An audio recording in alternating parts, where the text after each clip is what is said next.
Dr. Bilhota Xavier, só para começar, para não meter aqui nenhum erro, o Dr. Bilhota Xavier é natural da Guarda, chegou a Leiria décadas de 80?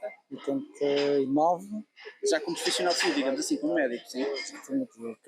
Comecei a trabalhar no Serviço Nacional de Saúde, ou melhor, no Serviço Público, em 1978.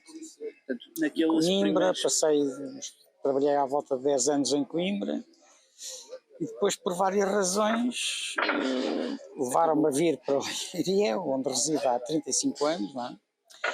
E pronto, olha, cá estou, tentei fazer alguma coisa pela saúde das crianças aqui da nossa região. Talvez um pouco mais que alguma coisa. Como? Talvez um pouco mais que alguma coisa. Podemos sempre fazer mais qualquer coisa do que fazemos, não é? Quando a gente muda aquilo que é a nossa rotina diária, que me apresentei do Serviço Nacional de Saúde, não é? Bem, embora mantenha ainda uma atividade privada na área da pediatria, mas também em termos ainda de várias atividades a nível da área da saúde, com a Ordem dos Médicos, da defesa de pediatria, da Sociedade Pediátrica da Qualidade e Segurança, que eu dediquei muito à parte da qualidade e segurança na saúde. Aliás, contribuímos de uma forma que foi muito importante para a acreditação, na altura primeiro do Hospital de Leiria, Joint Commission International. 2003, não, isto foi em 2003, estou bem a matéria. Não sei bem, mas tem alguma coisa. Não, estou a falar da acreditação do hospital, okay. Foi em 2012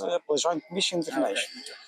Aquilo que estava a referir em 2003 foi a acreditação e certificação da urgência pediátrica do Hospital de Leiria, que foi o primeiro serviço do serviço público do país a ser certificado. E foi aí também que me levou a envolver neste grande desafio que é a cultura da qualidade e segurança, e permitiu transformar o hospital um hospital muito mais seguro, com mais qualidade, apesar das dificuldades que são conhecidas e que são transversais a todos os serviços de saúde do país. Há pouco referiu que começou a trabalhar em 1978 no serviço público, digamos assim. Eram os primeiros passos do Serviço Nacional de Saúde. Sim, o Serviço Nacional de Saúde foi criado em 1979. Portanto, agora 45 anos, não é? Já foi em 79, portanto eu comecei a trabalhar o um bocadinho antes do Serviço Nacional de Saúde, embora nesse campo aquilo que mais teve impacto na área do Serviço Nacional de Saúde, quando foi criado, foi a parte também do envolvimento e desenvolvimento dos cuidados primários, porque na altura os cuidados primários funcionavam com aquilo que chamavam as caixas, não tinham médicos diferenciados, especialistas na área da medicina geral e familiar, que depois veio acontecendo até posteriormente à criação do Serviço Nacional de Saúde, mas portanto eu passei por todo esse trajeto que levou a contribuir para que Portugal tenha um dos serviços de saúde melhores do mundo, e muito se deve ao Serviço Nacional de Saúde. Precisamente essa ideia, nós estamos na nossa contemporaneidade muito familiarizados com críticas ao Serviço Nacional de Saúde, falha aqui, falha acolá. Se calhar não há percepção generalizada da diferença do que é o cuidado de saúde público hoje em Portugal, daquilo que era há quase meio século, e da evolução que foi feita, e como é que nós comparamos com o resto do mundo nesta área. Porque, neste momento, quer dizer, portanto, o Serviço Nacional de Saúde, como se sabe e é conhecido, é um serviço tendencialmente gratuito e que, independentemente das posses de cada um, ao contrário de muitos outros países, começar, enfim, como referência aos Estados Unidos, que é o país do mundo que gasta mais dinheiro com a saúde e em que cerca de 40%, 30% a 40% da população está fora do serviço de saúde. Em Portugal, qualquer pessoa que resida em Portugal, incluindo... Não precisa ser português? Não precisa ser português, pode estar ainda estar numa situação ilegal como imigrante, mas em termos de saúde pública, Portugal abre as portas a todos os que residem em Portugal e precisam de cuidado de saúde. Isso é um fator diferenciador e uma grande mais-valia para quem reside em Portugal. Nesses primeiros tempos, portanto, estava no Serviço Nacional de Saúde, quando ele arrancou, é evidente que a generalização e a democratização da saúde não é uma coisa que se faz de um dia para o outro, é uma coisa complicada que exige muito de todos, não é? Foram tempos difíceis em termos de... tempos difíceis, aliás, na altura, uma das primeiras medidas após o 25 de Abril foi distribuir os médicos que iam adquirindo a sua formação, a sua licenciatura, agora mestrado, levando-os a percorrer o país e em que portanto, os médicos estavam à volta de um ano em zonas consideradas carenciadas, que não havia médicos, que era aquilo que chamava o serviço médico à periferia, e que deu um grande contributo para a melhoria das condições de saúde da generalidade da população.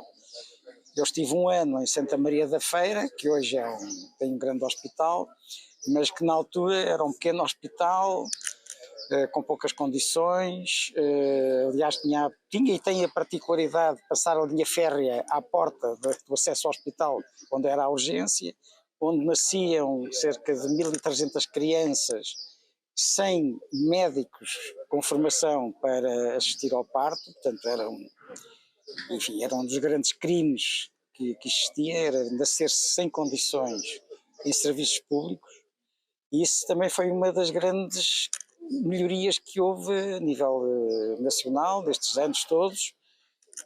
Foi uma melhoria geral em termos de cuidado de saúde. Hoje em Portugal praticam-se atos médicos do melhor que se faz no mundo. Portanto, nós precisamos, enfim, de um transplante cardíaco, um transplante hepático, seja aquilo que for, que implique grande tecnologia e grande conhecimento médico. Os resultados são dos melhores do mundo, idênticos àqueles do melhor que se faz em qualquer parte do mundo, chamemos-lhe civilizado. E ninguém paga um cêntimo para ter acesso a esses cuidados. Mas dizia eu que na área da saúde da criança e da mulher, na altura, eu também tive alguma participação nessa área, porque fiz parte de uma Comissão Nacional de Saúde Materna da Criança e do Adolescente, que foi criada em 1990, nos inícios dos anos 90. Eu depois presidi a Comissão de 2012 a 2015, salvo erro, 2010 a 2015, e essa comissão fez uma coisa que na altura foi fundamental para a revolução, porque temos dados objetivos, que é os dados da área na saúde da mulher e da criança, não é? E na altura essa comissão fechou cerca de 130 sítios, que eu não lhes chamo maternidades, locais onde nasciam bebés, não é? Em Portugal, e recordo-me aqui que na região de Leiria, já não são desse tempo, mas eu também já não sou desse tempo, mas lembro perfeitamente, foi fechado aqui o bloco de partos da Marinha Grande, de Alcobaça, Pombal. Pelo menos nestes locais nascia-se sem condições. E para além disso foram encerrados noutros locais, tentando centralizar os cuidados, que hoje muitas vezes as pessoas reclamam por não ter um hospital à porta de casa, mas é impossível, face à complexidade que tem hoje um serviço de saúde, nomeadamente um hospital.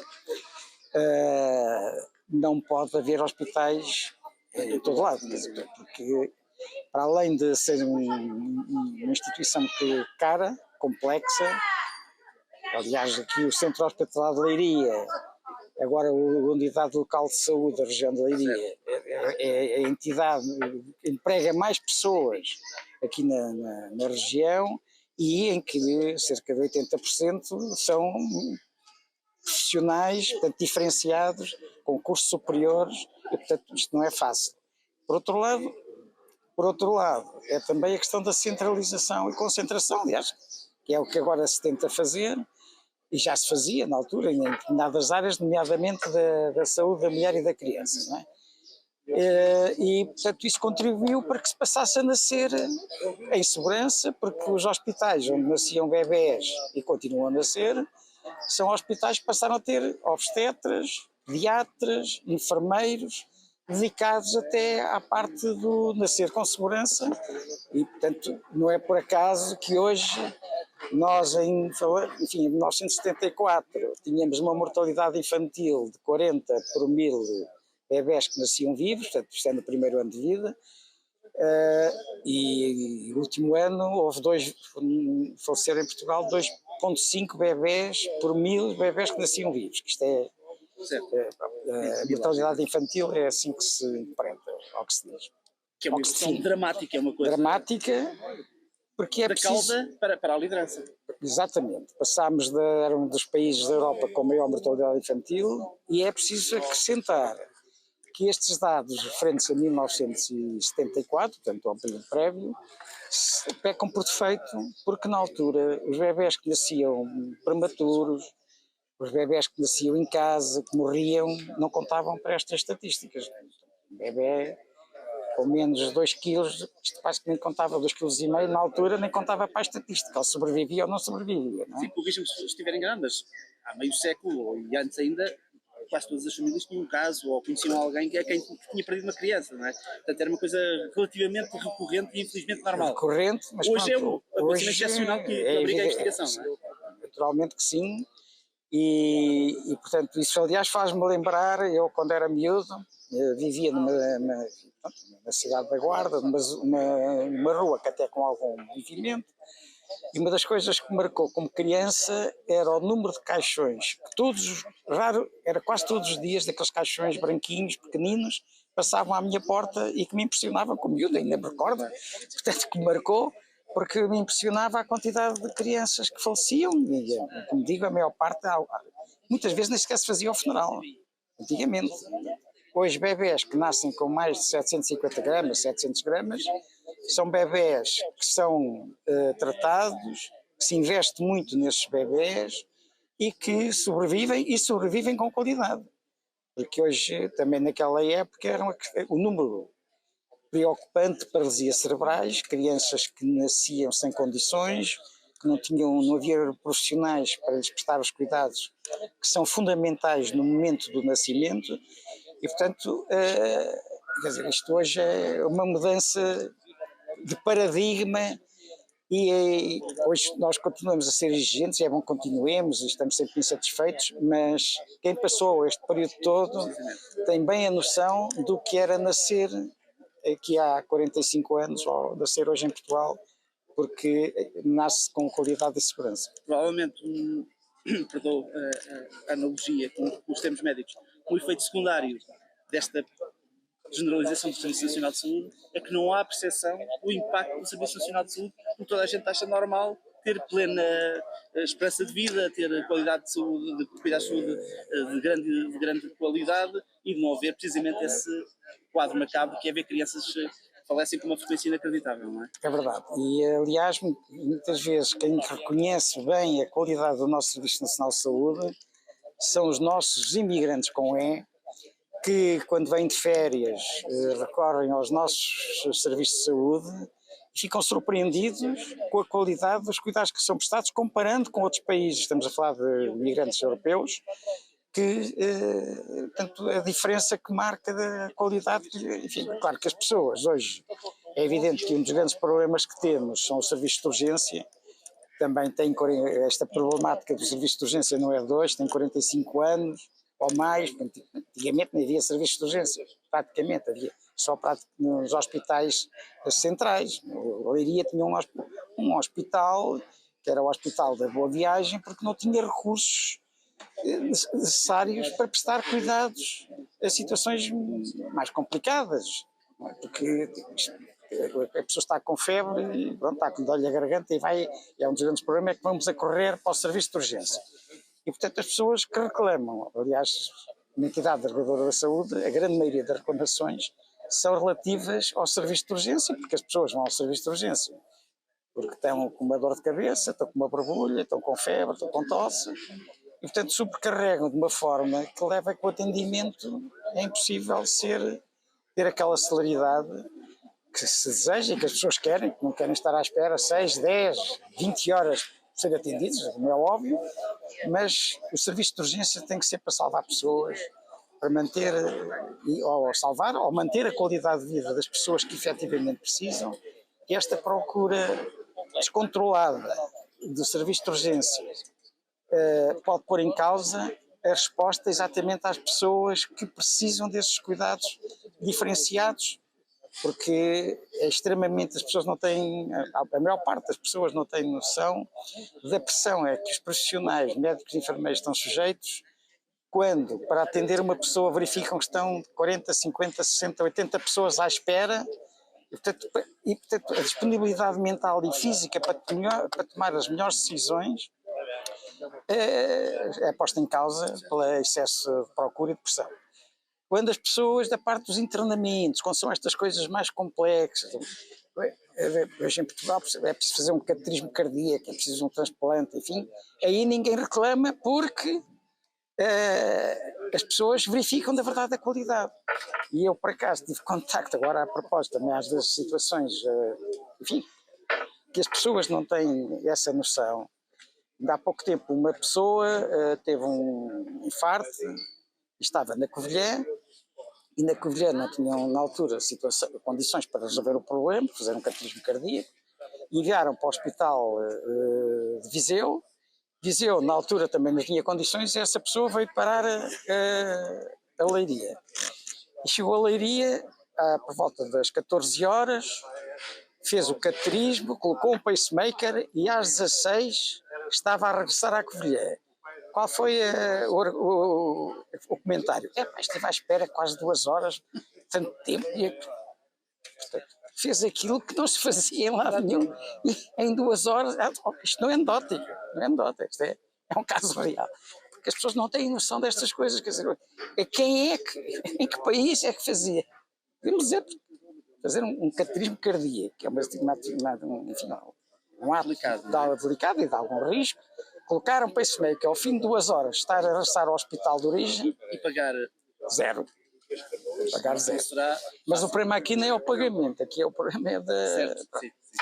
Claro que estas coisas, pronto, aqui estes 45 anos também é preciso não esquecer. Também o Programa Nacional de Vacinação, portanto, começou antes do 25 de Abril, mas a sua extensão à grande maioria das pessoas, principalmente das crianças, foi mais a seguir ao 25 de Abril. Aqueles serviços médicos à periferia que foram acontecendo também contribuíram para sensibilizar as pessoas para a vacinação e, portanto, isso foi uma constante de tal maneira que hoje somos também dos países do mundo em que a cobertura da taxa vacinal das crianças é, na generalidade das vacinas, à volta de 97%, 98%. Portanto, isto não acontece em lado nenhum. Portanto, por isso é que somos dos melhores, com taxas que é difícil. Isto é uma mortalidade infantil que é muito utilizado politicamente.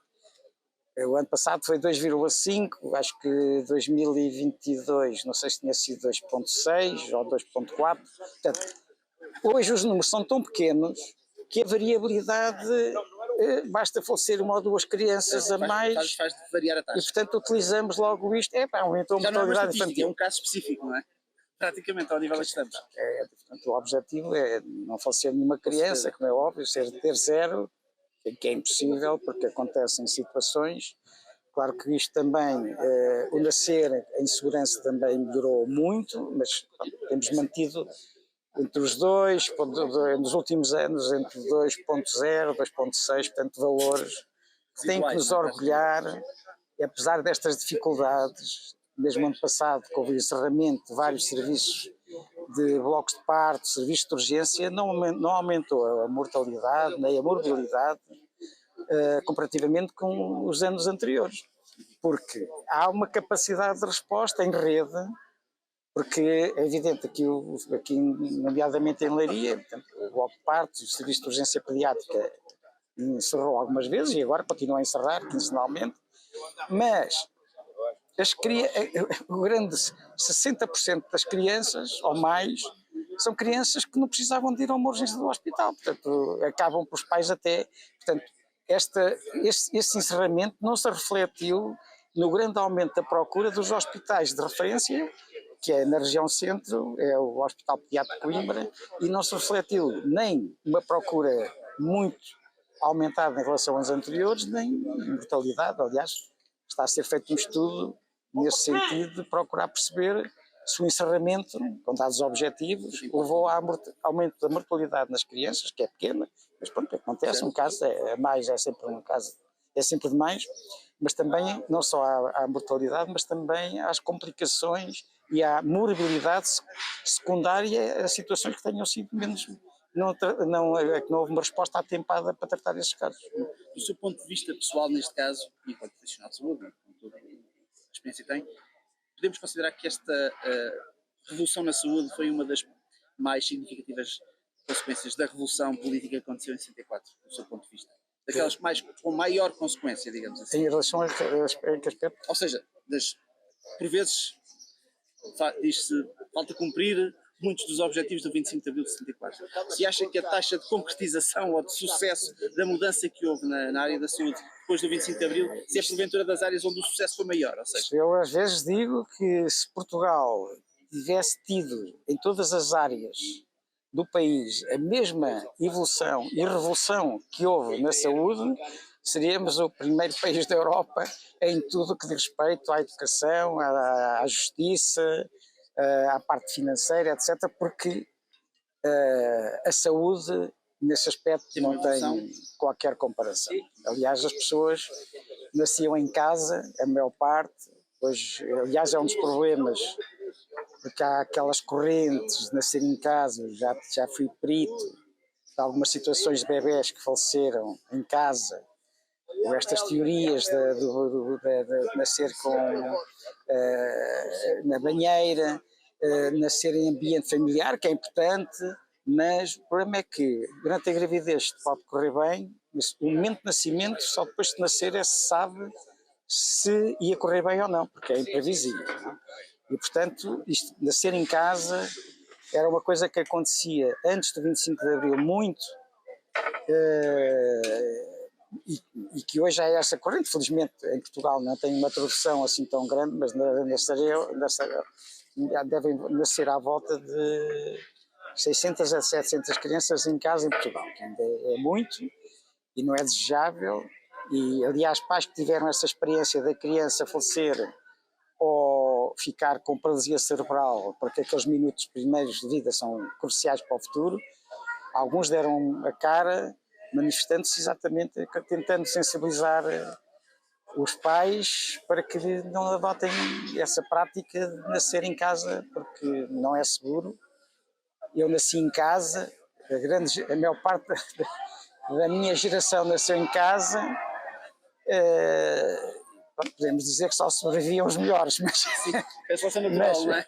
Mas era uma realidade completamente. Quer dizer, era uma aventura, situações até de mortalidade materna que acontecia, porque se o bebê não nascesse normalmente, era preciso fazer uma cesariana, havia uma hemorragia importante, sabe? O escoamento da placenta, que morre a criança e morre a mãe, quer dizer, não, em casa como é que se fazia, não é? E portanto, estes locais que foram encerrados, o risco era quase igual a nascer em casa, porque não tinham condições nenhumas. Houve muitas populações que se compatibilizaram ou contestaram essa decisão, mas os resultados estão aí para mostrar, não é? Que foi a decisão acertada. É bom que tenham consciência daquilo que foi bom para as nossas crianças. Permite-me só uma última pergunta. Acha que o Serviço Nacional de Saúde tem condições para persistir, ou seja, há estas fragilidades que são apontadas, há as estatísticas que são apontadas, e o que é preciso fazer para que ele... O Serviço Nacional de Saúde é irreversível, do meu ponto de vista, porque é das mudanças mais importantes e que qualquer pessoa tem consciência, apesar de não ter vivido antes do 25 de Abril, mas tem consciência daquilo que é a garantia e o privilégio que é ter um Serviço Nacional de Saúde em Portugal. E também, quando nós estamos gravemente doentes, estivermos numa situação que qualquer pessoa recorre ao Serviço Nacional de Saúde, porque os serviços privados, nas situações que são complexas, hoje há uma resposta grande e há uma proliferação de hospitais privados, eu não sou contra, mas não se pode contribuir através de não acarinhar os profissionais de saúde, que são profissionais que, para adquirirem a formação capaz de responder com qualidade, são muitos anos. Eu recordo que um médico, para ser especialista, são os primeiros 12 anos, enfim, para tirar o secundário, depois tem 6 anos de curso, já vamos em 18, depois tem um ano de internato geral, 19, e depois à volta de 6 anos de especialidade, são 25 anos, e pode dizer, às vezes contesta, depois os médicos que estão em formação para ser especialistas têm um vencimento, é verdade, mas é um vencimento que também não é suficiente e que os custos inerentes a essa formação, porque tem que se participar em congressos, em atividades formativas, em publicações de trabalhos científicos, que valoriza muito. A investigação é fundamental em qualquer hospital, que é uma das lacunas do Serviço Nacional de Saúde, é que em relação aos médicos, nomeadamente aos médicos hospitalares, não há tempo atribuído para a investigação, e investigar em saúde é contribuir para melhores cuidados. E, enfim, temos aqui uma situação em Leiria que também tem que nos orgulhar, porque foi criado um centro de investigação em parceria com o Hospital de Leiria e com o Politécnico, que tem dado frutos importantes, porque ajuda a ser mais metódico e mais racional e reflexivo quando se toma uma decisão em relação a uma pessoa, porque eu também, isto é uma frase feita, mas isto é evidente que não há doenças, há doentes. E nós não tratamos, não podemos tratar as doenças, temos de tratar as pessoas. Porque a pessoa é mais do que uma doença, e mais que um somatório das peças que nos constrói e que nos constitui, e por isso a Leiria neste aspecto, porque já contribui para vários doutoramentos, para vários teses de mestrado, e portanto são 10 anos, está agora a comemorar os 10 anos, aliás. Penso que até houve agora umas jornadas esta segunda e terça-feira a comemorar estes 10 anos, e portanto são um exemplo a seguir em Portugal, embora haja outros casos, mas juntar os profissionais de saúde à parte também das escolas de saúde é uma mais-valia para as pessoas. Permita-me só uma questão que é quase sacramental neste tipo de circunstâncias. Recorda-se do 25 de abril de 64? Como é que não podia recordar? O que é que se recorda desse dia? Da surpresa que foi de manhã, quando ia para a faculdade, me dizerem, não vais, que isto não vai haver aulas de certeza, que houve uma revolução. E depois, todos os dias, a gente acompanhar na rádio, pronto, para ficar em casa e toda a gente na rua, não é? As fotografias em Lisboa são até, parecem ser anedóticas, quer ter pessoas e crianças sentadas no passeio e os militares com a espingarda apontada, deitados, e provavelmente foi um fator crítico para que não fosse um fiasco, podemos dizer, aquele dia de mudança de regime que provavelmente não, que marcou as nossas vidas e que nos tornou um país com mais liberdade, um país mais equitativo, mais saudável, se calhar. Enfim, um país que nos permite hoje estar aqui a conversar, porque na altura, como estudantes, se estivéssemos aqui, já estavam alguém ali ao lado a perceber o que é que estávamos a falar, porque pronto, a questão isto não é preciso falar nisto. Hoje podemos partilhar ideias, pensar de maneira diferente, confrontarmos exatamente esses nossos pontos de vista, é fundamental para a evolução de um país, porque há uma coisa que é importante para o 25 de Abril, é que estamos a falar apenas da saúde, mas eu fiz até publiquei uma brochura sobre a história destas coisas. Anteriormente ao 25 de Abril, Portugal, só aí 40% das casas é que tinham eletricidade. Aí 35% é que tinham saneamento. Portanto, isto são fatores. Portanto, hoje, Portugal tem 100% de eletricidade, 100% de águas canalizadas, saneamentos quase 100%, porque isto contribuiu muito para a melhoria também dos cuidados de saúde, porque aquilo que teve mais impacto a nível mundial para a melhoria da mortalidade e das condições de vida, não sei se têm essa noção, foi ter água potável. E a seguir as vacinas. Porque, enfim, era quase a questão das meningites, que é uma doença grave, que ainda continua a acontecer, mas uma raridade que não tem comparação quando era raro uma semana que não havia 2 casos de meningite. E eu, na altura, trabalhei uma série de anos no hospital pediátrico, eu até era o responsável pela enfermaria das meningites, vejam lá, portanto, havia dimensão para ter uma enfermaria das meningites. E agora quando há meningite é notícia, porque é uma coisa tão rara, é notícia. Mas é raríssimo, há muito poucos casos, fruto de quê? Das vacinas que se fazem tanto às crianças e que pronto, é bom porque as vacinas são muito amigas das crianças e também dos pais. E aqueles que não querem fazer vacinas é aquela franja da população que em Portugal é residual e que é uma população que vive, beneficia dos pais que têm naturalmente essa sensibilidade e essa preocupação de proteger os seus filhos e, portanto, são pessoas que, de algum modo, egoístas porque estão a beneficiar de quem é vacinado. Mas, felizmente, em Portugal não tem a tradução que tem em outros países. Sei lá, agora, estes casos de sarampo que tem havido, que são todos importados, da Suíça, da França, são países da Áustria. São países que há ali uma corrente grande contra as vacinas, sempre que as vacinas provocam, sei lá, o autismo, provocam a esclerose múltipla, nada disto é verdade, felizmente.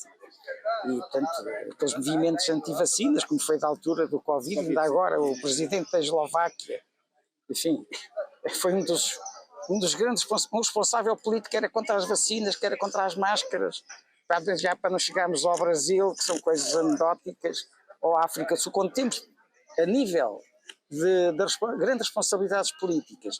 Na África do Sul, para o HIV, o Ministro da Saúde recomendava um chá. Portanto, os responsáveis políticos também têm aqui alguma interferência a ter nestes movimentos e alguma responsabilidade, vamos dizer assim, nestes movimentos anti-vacinas, porque são os próprios a propagar aquilo que não é real, que não é verdade, portanto, são mentiras absolutas e põem em causa o futuro das crianças e não só, porque uma meningite não é só os que morrem, são aqueles que ficam deficientes para toda a vida, ou que ficam sem uma perna, porque muitas vezes aquilo implica uma amputação, porque aquela parte que começa a morrer tem que ser amputada, não é? Portanto, é uma necrose, chama-se assim. Ou ficar surdo. Tem crianças que ficaram completamente surdas, quer dizer, aquelas que já falavam, lá tentaram depois aprender porque já falavam, mas completamente surdas. E, portanto, estas vacinas também é importante, a água canalizada, porque isto contribuiu, por exemplo, gastroenterite, crianças que morriam com gastroenterite em Portugal. Não é? Quer dizer, hoje, completamente desidratadas, hoje, nem me lembro de recordar ter morrido uma criança com uma gastroenterite, é capaz de ter havido, mas eu não, como tenha passado pelas mãos ao meu conhecimento, não conheço ninguém. Porque o saneamento, a água, e as condições de vida das pessoas. Eu até tinha aqui na altura, transformando isto em euros, antes do 25 de Abril, ganhava, portanto, o salário mínimo nacional era 16,5 €, transformando euros escudos em euros. Portanto, a partir de 1974, que foi criado o salário mínimo nacional com 505 €. Portanto, não é muito, mas se compararmos 505 € com este valor antes do 25 de Abril, que era o salário mínimo, havia um salário mínimo instituído, não é? Mas era o que ganhavam as pessoas, na generalidade, 16 €, que era o quanto ganhavam, não é? Portanto, não se pode, é quase incomensurável a evolução que se registra. Portanto, esta conversa sobre esta área, isto é como há cerejas.